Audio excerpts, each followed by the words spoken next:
மக்களுக்காகவே நான்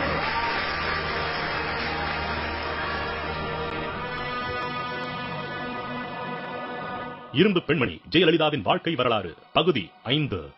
தொடர்ந்து 3வது முறையாக அஇஅதிமுக தேர்தலில் வெற்றி பெற்றிருந்தாலும் தமிழ்நாட்டில் பெரும் குழப்பமே நிலவியது.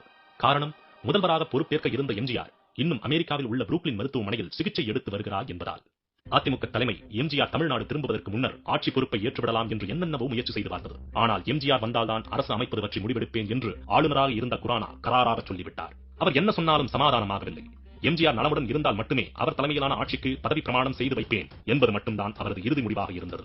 மீண்டும் குழப்பம், மீண்டும் வதந்திகள், மீண்டும் எம்ஜிஆர் எப்படி இருக்கிறார் என்பதை பத்திரிகைகளின் பேசுபொருளாக மாறினார். 1985ஆம் ஆண்டு பிப்ரவரி மாதம் எம்ஜிஆர் தாய்நாடு திரும்புகிறார் என்று அதிகாரப்பூர்வ செய்தி வெளியானது. சென்னை விமான நிலையத்துக்கு பக்கத்திலேயே இருந்த பரங்கிமலை ராணுவ மைதானத்தில் அரசு சார்பில் மிகப்பெரிய கூட்டத்துக்கு ஏற்பாடு செய்யப்பட்டிருந்தது. நினைவில்லாமல் தமிழ்நாட்டிலிருந்து படுத்த படுக்கையாக தூக்கிச் செல்லப்பட்ட எம்ஜிஆர் பல வாரங்களுக்கு பின்னர் மீண்டும் வருகிறார். அவர் எப்படி இருக்கிறார்? மீண்டும் அவரால் எழுந்து நடக்க முடியுமா? மேடையில் முன்பை போல வீர உரையாற்றுவாரா? முதல்வராக பொறுப்பேற்பாரா?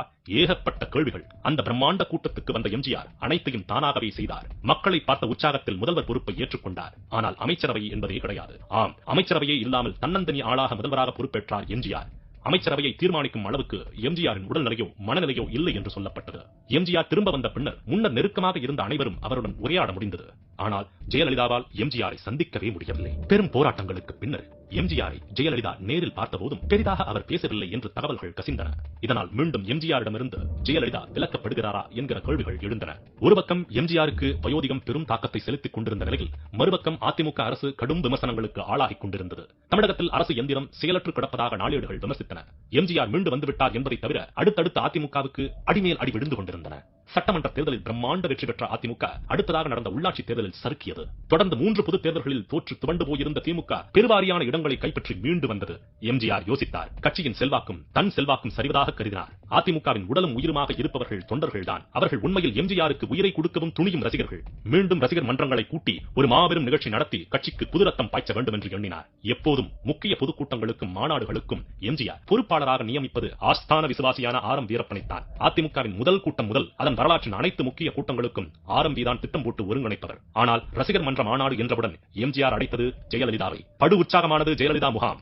ஆம், அதிமுகவை பொறுத்தவரை எம்ஜிஆர் தீவிர அரசியலில் ஈடுபட முடியாத போது 2 முகாம்கள் உருவாகின. ஒன்று ஆர்.எம். தலைமையிலான முகாம், இன்னொன்று ஜெயலலிதாவின் ஆதரவாளர்கள் அடங்கிய முகாம். 2 கோஷ்டிகளும் கட்சியின் முக்கிய பதவிகளை பிடிக்க பல்வேறு அரசியல் சடுகுடுகளை செய்வார்கள். 2 கோஷ்டிகளுக்கு இடையிலான போட்டியும் பொறாமையும் ஆடுபுலி ஆட்டம் போல நீண்டு கொண்டிருந்தது.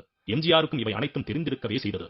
ஆனால் எல்லோரையும் அவரால் அரவணைத்துச் செல்ல முடியவில்லை. சில நேரங்களில் ஆர்.எம். கோஷ்டிக்கு சாதகமாக செயல்படுவார். சில நேரங்களில் ஜெயலலிதா கோஷ்டிக்கு இணக்கமான உத்தரவுகள் போடுவார். மதுரையில் ரசிகர் மன்ற மாநாடு தடபுடலாக ஏற்பாடு ஆகிக் கொண்டிருந்தது. எம்ஜிஆர் நலம் பெற்று வந்த பின்னர் பங்கேற்கும் முதல் பெரிய கூட்டம், அதுவும் ஜெயலலிதா தலைமையில். சொல்லவா வேண்டும், போயஸ் கார்டன் பரபரத்தது. கூட்டத்தின் ஒவ்வொரு நிகழ்வையும் பார்த்து சிரிக்கினார் ஜெயலலிதா. இப்படியான ஒரு கூட்டம் நடக்கப் போகிறது என்று தெரிந்தவுடன் செய்தித்தாள்களும் அரசியல் இதழ்களும் எம்ஜிஆர் ஜெயலலிதாவிடம் கட்சியையும் ஆட்சியையும் ஒப்படைக்கப் போகிறார் என்று முடிவே சொல்லிவிட்டன. நிகழ்ச்சியின் முக்கிய அம்சமாக 6 அடி உயரம் உள்ள ஒரு செங்கோலை எம்ஜிஆருக்கு கொடுத்தார் ஜெயலலிதா. அதை மீண்டும் ஜெயலலிதாவுக்கே பரிசாக கொடுத்தார் எம்ஜிஆர். இந்த செயலின் மூலம் யாரும் பூடகமாக புரிந்து கொள்ள எதையும் மிச்சம் வைக்கவில்லை எம்ஜிஆர். அதிமுகவை ஜெயலலிதாவிடம் ஒப்படைக்கிறேன் என்பதை சொல்லாமல் சொல்லிவிட்டார். இருப்பினும் அவர் கடைசி வரை எதையும் அறுதியிட்டு கூறவில்லை, அதிகாரப்பூர்வமாக அறிவிக்கவில்லை. இதனால் அதிமுக உட்கட்சி பூசல் தொடர்ந்தபடியே இருந்தன. கிட்டத்தட்ட 2 ஆண்டுகள் எம்ஜிஆர் தன்னால் முடிந்தவரை உழைப்பை கொடுத்து ஆட்சி செய்தார். ஆனால் 1987ஆம் ஆண்டு அவருக்கு மீண்டும் உடல்நல பாதிப்பு ஏற்பட்டது. இந்த முறை எந்த சிகிச்சையும் பலனளிக்கவில்லை. தமிழ்நாட்டு மக்கள் அனைவரது உள்ளங்களிலும் விருப்பத்திற்குரிய தலைவராக இருந்த முதலமைச்சர் எம்ஜிஆர் டிசம்பர் 24ஆம் தேதி இயற்கை எய்தினார். எம்ஜிஆர் உயிரிழந்த செய்தி ராமாவரம் தோட்டத்திலிருந்து போயஸ் கார்டனுக்கு எட்டியவுடன் பேச்சு மூச்சில்லாமல் தள்ளாடினார் ஜெயலலிதா. கனத்த இதயத்துடன் தன் காரில் புறப்பட்டு முதல் ஆளாக எம்ஜிஆரின் உடல் இருக்கும் ராமாவரத்துக்கு வந்தார். மீண்டும் அரசியல் கோஷ்டி மோதல். ஜெயலலிதாவை எம்ஜிஆரின் முகத்தை பார்க்க அனுமதிக்க கூடாது என்று அவருக்கு நெருக்கமானவர்கள் கரார் காட்டினார்கள். எவ்வளவு முயன்றும் ஜெயலலிதா மற்றும் அவரது ஆதரவாளர்களால் எம்ஜிஆரை அங்கு பார்க்கவே முடியவில்லை. நேராக அவரது உடல் மெரினா கடற்கரைக்கு பக்கத்தில் இருக்கும் ராஜாஜி பவனுக்கு கொண்டு வரப்பட்டது. எப்படியோ எம்ஜிஆர் உடல் வைக்கப்பட்டிருந்த பேழைக்கு பின்னாலேயே அவரின் தலைமாட்டுக்கு மேலேயே நின்று கொண்டார் ஜெயலலிதா. கடல் அலை போல மக்கள் கூட்டம் கட்டுப்படுத்த முடியாத அளவுக்கு வந்து கொண்டே இருந்தன. தமிழ்நாடு அன்று சென்னையில் இருந்தது போன்ற உணர்வு. எம்ஜிஆரின் செல்வாக்கு என்ன, அவருக்கு மக்கள் மனதில் இருக்கும் இடம் என்ன என்று அறியாதவர்கள் கூட அன்றைய கூட்டத்தை பார்த்ததால் அறிந்து கொண்டார்கள். எல்லாம் முடிந்து எம்ஜிஆரின் உடல் இறுதி ஊர்வலத்துக்கு அழைத்துச் செல்ல ராணுவ வண்டியில் ஏற்றப்பட்டது. பின்னாலேயே ஜெயலலிதாவும் ஏற ஒரு காலை வாகனத்தின் மீது எடுத்து வைத்தார். ஆனால் அவரை ஏற விடாமல் பல கைகள் தடுத்தன. ஒரு கட்டத்தில் அவரை அப்படியே கீழே தள்ளிவிட்டது ஒரு கரம். யார் என்று தெரியவில்லை. ஆனால் அதற்கு மேல் அங்கிருந்தால் நிலைமை மோசமாகிவிடும் என்று சுற்றியிருந்த அதிகாரிகளும் ஆதரவாளர்களும் தெரிவித்தனர். கண்ணீரும் விரக்தியுமாக அங்கிருந்து புறப்பட்டு போயஸ் தோட்டத்தில் உள்ள தனது வேதா இல்லத்துக்கு வந்த ஜெயலலிதா தனிமையில் துக்கத்தை கரைக்க முயன்றார். அந்த நாள் ஜெயலலிதாவின் அரசியல் வாழ்க்கையில் மிக முக்கியமான நாள். அதுவரை கட்சிக்குள் பல்வேறு கோஷ்டி மோதல்கள் இருந்தாலும் இப்படி ஒரு காரியத்தில் யாரும் ஈடுபடுவார்கள் என்று அவர் நினைக்கவில்லை. இந்த அளவுக்கு தரம் தாழ்ந்து தன்னை அவமதிப்பார்கள் என்றோ, தங்களின் உற்ற தலைவன் இறந்த நாளில் இப்படி அகங்காரம் பிடித்து செயல்படுவார்கள் என்றோ ஜெயலலிதா துளியும் சிந்தித்துக் கூட பார்த்ததில்லை. அவரால் அன்றைய தினம் நடந்தவற்றை ஜீரணிக்கவே முடியவில்லை. அரசியலை விட்டு விலகி விடலாமா என்றெல்லாம் ஜெயலலிதா அன்று யோசித்தார். ஆனால் அவரது ஆதரவாளர்கள் தொடர்ந்து தூணாக நின்றார்கள்.